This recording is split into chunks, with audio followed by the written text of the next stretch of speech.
So here go the insomniac thoughts for the night. I got an owie doing a Bible handout. It's somewhere in here. Anyways, I got some bruises. I have one team lead that gets very upset if she sees any bruises on me. I hope there isn't a backstory there, but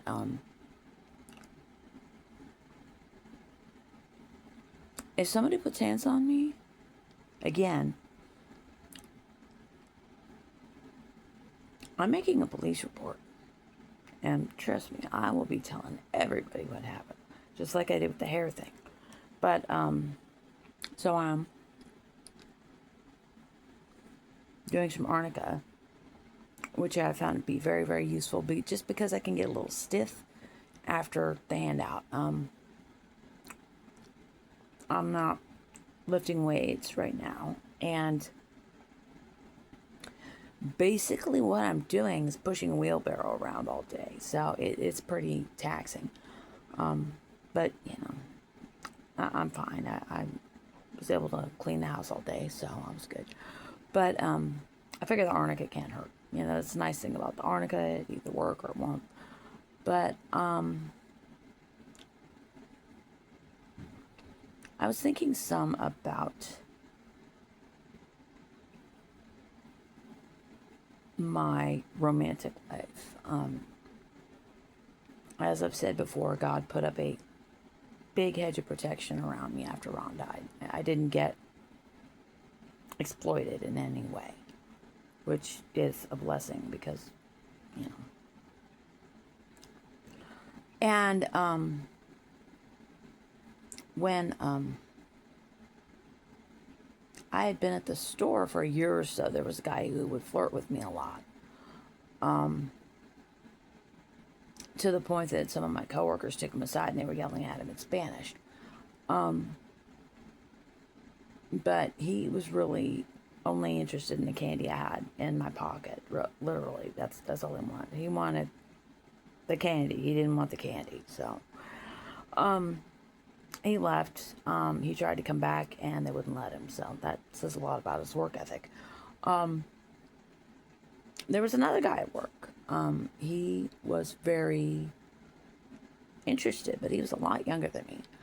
And he asked for my phone number, so I gave it to him. And he started texting me, and it was all, "You're so hot." And I'm like, I'm a born-again Christian. If that wasn't already clear, I hope it's always very clear.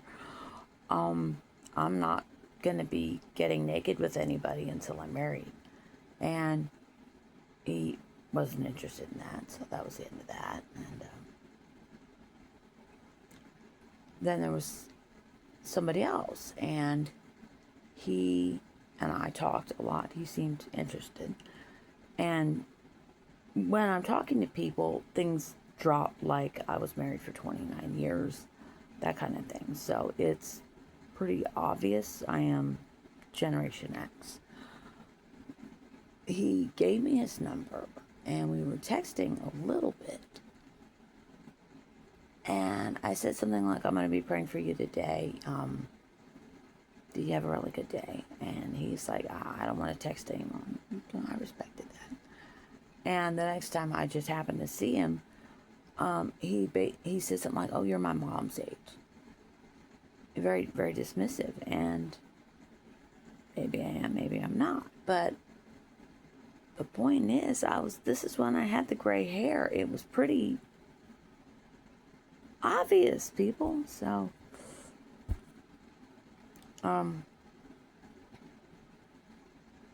so that was discouraging. And for me, my only thing, I would have no problem giving my number out to the right person, but you know, I would just need them to either call me or text me first so I know it's them, and I can put them in the phone book and put a little star on them so they get past the do not disturb. That would be the only thing. But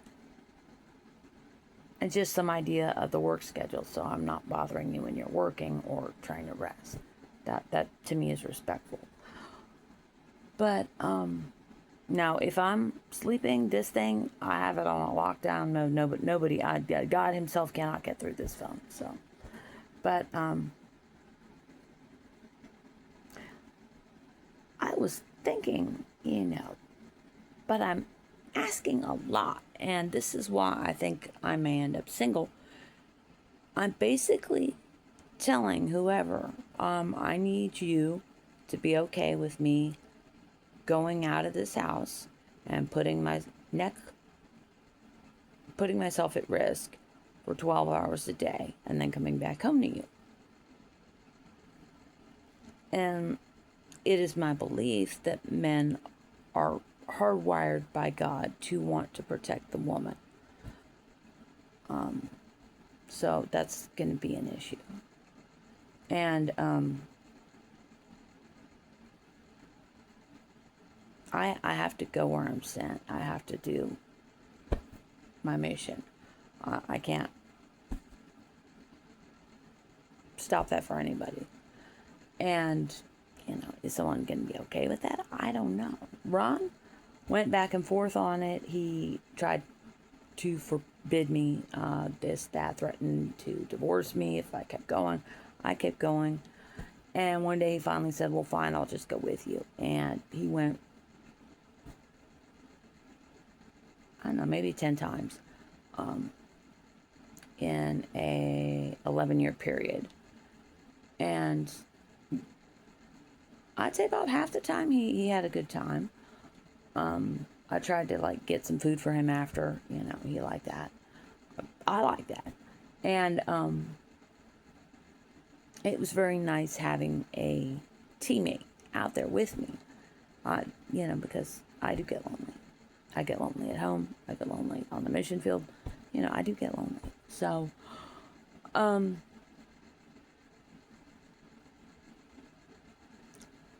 but he was always resentful, and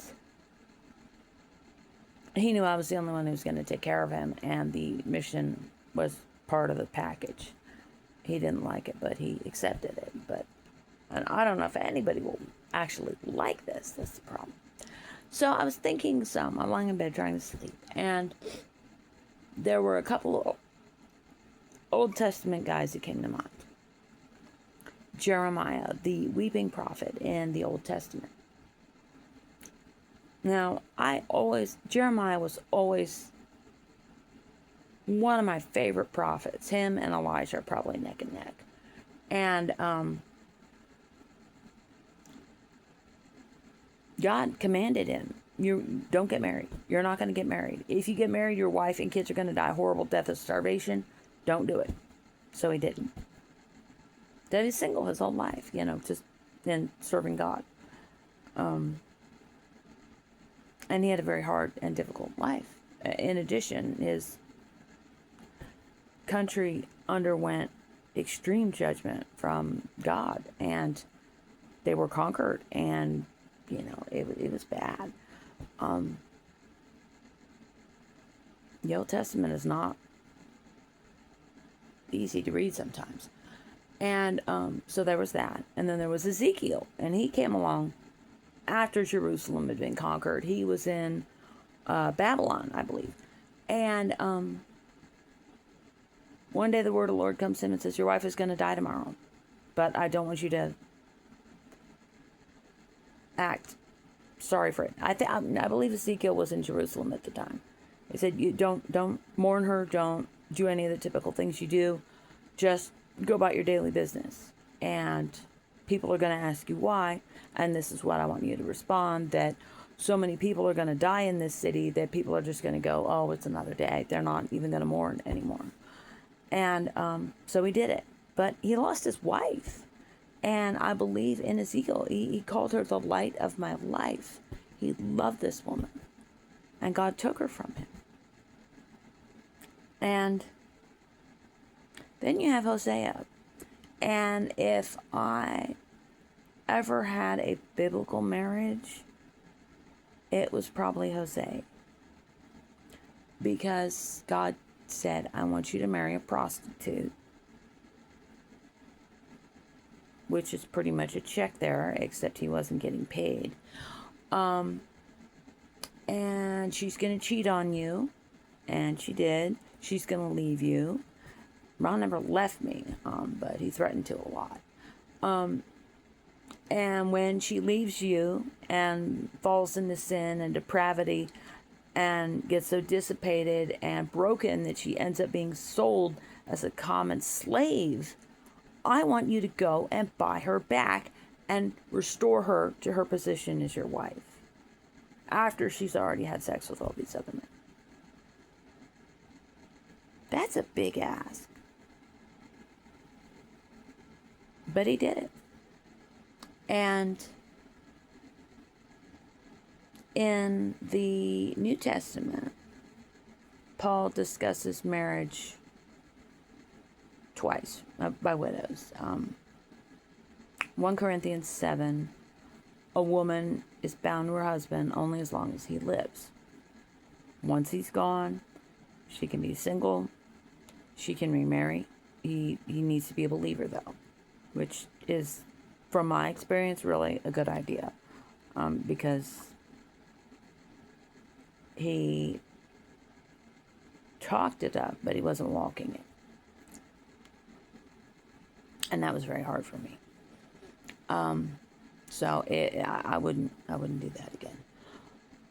He needs to be a believer, so that's okay. And he said, now personally, I would stay single. It's easier to be single because your loyalties aren't divided. Because when you're married, your loyalties are always going to be divided between God and your spouse, which is correct. And if you're single, you can just focus 100% on serving the Lord, which is what I'm doing right now. But I also believe that being a wife is also a mission, and your mission is to take care of your husband. And I like to take care of people. It makes me happy. I'm a nurturer, and that's one thing God uses in the ministry. But I don't know. And he also said that the younger widows should remarry, but the older widows shouldn't. Now, do I qualify as a younger widow? I don't know. Like I said, I'm Gen X. I can't have kids. That's window is gone. I mean, I could, theoretically. If God wills it, it's going to happen, but it's very, very unlikely. But, yeah, that's a big ask for a lot of people. But, yeah, I've just been thinking tonight, is it reasonable for me to even expect God to bring somebody into my life? Or should I just focus on being single? Because let me tell you guys, today I was home by myself. I texted a little with some friends. I texted a little with my auntie. But I was very lonely. And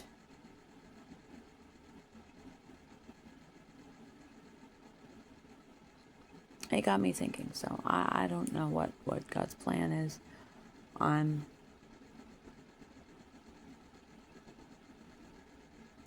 just seeking God's will, But, he takes care of everything. I'm looking at my closet here. I have so many nice clothes. Oops, I think I showed the bra. Sorry about that. So many nice clothes. I'm going to do a little video on that later. And I got some great ideas for rearranging the house, which I like a lot, because Ron always said this one sofa had to be in a certain place. I never liked it there. And tonight it dawned on me, I can move it. So I did. And I'm very happy I did. But I need to figure out what to do with a lot of junk. A donation truck is coming. I have some old computers. What I will probably do is keep the monitor and the keyboard and the mouse, and take the hard drives out of the 2 computers in the house. There's at least 2 computers in the house. Just take out all the hard drives, put them somewhere because the hard drive was small. And then put all the cases out at the street, which is what I did with Ron's computer after he died. Well, one of Ron's computers. And the junk guys are just thrilled to get those kind of things. So, and the cases work. It wasn't a power issue. It was a hard drive software type issues that got these computers. And then I need to figure out what to do with my old Chromebook that was ruined when Spotty knocked a protein shake into it. I don't blame Spotty. I wasn't paying attention. I wasn't giving him attention. That's what he was asking for. And I ignored him, so he knocked the shake. But it would cost more to fix it than it would to just get a new one if I wanted to. I just use the phone for everything now. And I do have personal information on it, so I don't just want to toss it out or donate it somewhere and somebody gets that. So I'll need to figure that out. But anyway, those are my 2 a.m. thoughts and on love and God's plan for my life.